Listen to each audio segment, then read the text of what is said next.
Hey guys, Zach Tyler here, and yep, as you can see by this right here, I'm giving you a deck profile on a beast deck. I've always liked this deck for a long time now. I always used to mess around with it for a while, but I never could quite get it last format to where I wanted.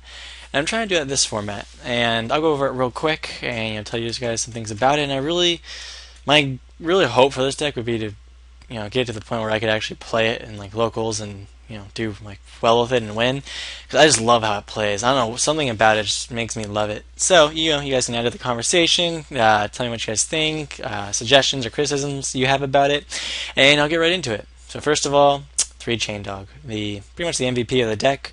If you control exactly 2 face-up beast monsters, well, actually no, if you control 2 face-up beast monsters, you can special summon this card from the graveyard, and if it's special summon this way, move it from play when it's removed from the field. Also, it can only be used as a synchro material monster for a beast type monster. Now, the cool thing about this guy is that if you XYZ material with him, he just goes to the grave, because XYZ mechanics are retarded, and yeah, you can just use his effect over and over again. So he's awesome. 2 Flame Tigers. During your draw phase, if this card is in your graveyard and you control no monsters, instead of conducting your normal draw, you can special summon this card from the graveyard. If this card is special summoned with this effect, banish it when it leaves the field. So it's just good if you already have a beast in your hand and you're kind of like afraid you're going to get the next card. You just get this guy, and then you go Chain Dog, and you go with the Shockmaster or rank 4s, and you just kind of go from there. Another cool little thing is same thing with Chain Dog. He doesn't get banished because of XYZ awesome mechanics. So yeah, he's good for that.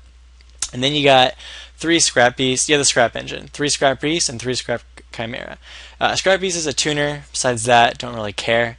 But the thing is, Scrap Chimera, when this card is normal summon, you can select 1 Scrap tuner monster in your graveyard and special summon it.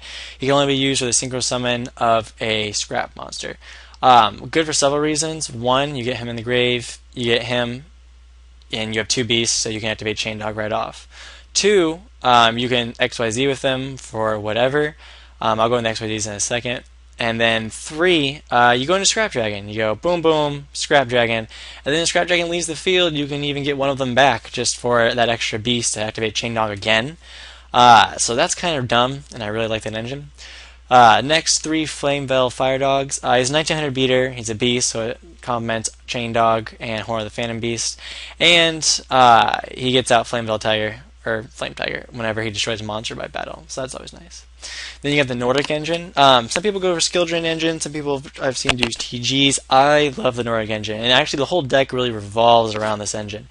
Like if this deck had to be split into 2 parts, it'd be Beast, like all the generic beasts up there, and then Nordic. So we'll go into it. First of all, 2 super nimble mega hamsters. Flip effect, special summon 1 level 3 or lower beast type monster from your deck and face down defense position.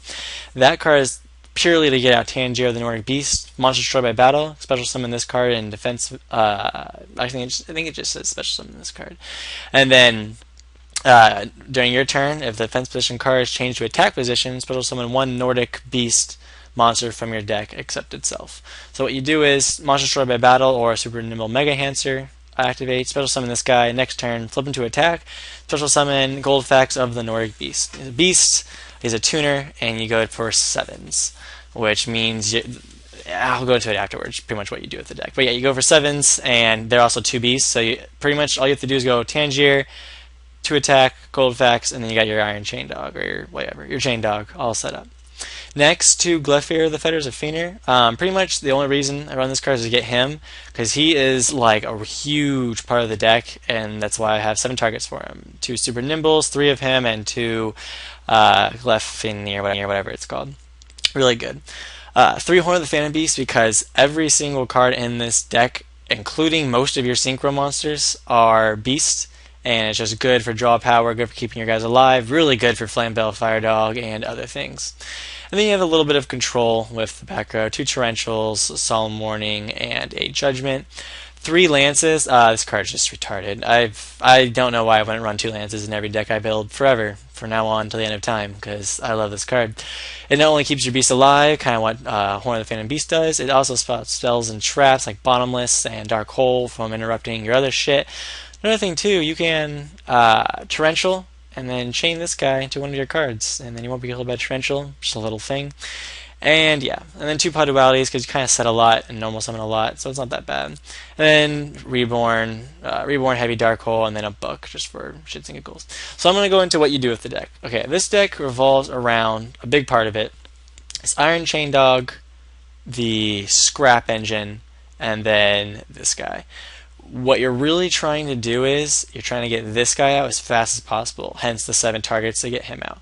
He's 2500, he's a beast, so he complements everything. And if he's destroyed by battle or by card effect, both players send the top 7 cards of their deck to the graveyard.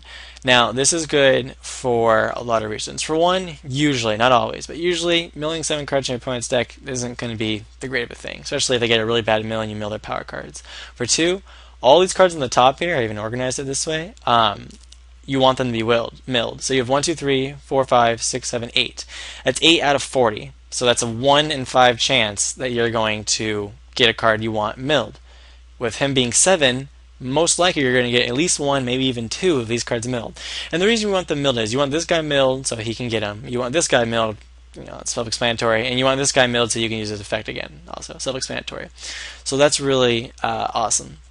Also, after you get him, and if he's destroyed or whatever, next thing you want to try to go for is him. He's a beast, complements everything. Horn of the Phantom Beast is a target for him, and he's 2800, which is good. And when he's destroyed either by battle or by card effect, so again, same thing as the other one, he special summons him again. So it's a slight loop with that, which is just, awesome. And then another thing too is these guys can get out Scrap Dragon, and then Scrap Dragon, I already said this, but when Scrap Dragon is destroyed, you get another one. So it's just really cool. The main 4s you go through in this deck is use XYZ for 4 a shit ton. You'll either go for Shockmaster sometimes because it's broken and it's awesome, and then a big one which isn't out yet. I wouldn't play this deck until this is out, by the way. Is Evolve All Chain. Once return, you can attach one XYZ material monster from this card to activate one of the following effects. Send 1 card from your deck to the graveyard, choose 1 monster card from your deck, and put it on the top of the deck. You're mainly using the first effect. So you go 4, XYZ, and then you send any of the things you need to go to the graveyard. You have these guys in your hand, send this guy. You think you need a monster, send the tiger. You have a lot of setup for the beast, send the chain dog. It really just, it's awesome for that. And if it doesn't die, you can reuse it again, which is just retarded. Besides those two, though, there's some generic, like this guy. He's pretty much, you can just make him a 2800 beater. These two for a little bit more control, and then Utopia, very self-explanatory. Another thing is with these 2 cards, instead of going for this guy, if you already have a big advantage or you want to go to the OTK, you can go to the Ancient Snake and Wyvern, which I think most of you know what it does. If not, just read it. And he can become huge. He can become a fucking 4,000, 5,000 beater very, very easily. See, I really like the deck. I like the control with the Lance. I like the control with the Horn of the Phantom Beast, and I really like the consistency of having these and all these, making it 7 targets for this guy. Another thing too, it's really fun when they chain MST to this, because it's literally just a -1 for them. So you can always try to bait people out with that too. But yeah, guys, I'd like to know what you think. I really like the deck, especially when the Evolve All Chain comes out. It's a really great deck. I really am trying to make it to the point where I can play it at locals and, perhaps do really well with it. So yeah, guys, Zach signing out. Thanks for watching. I hope you liked it. See you later.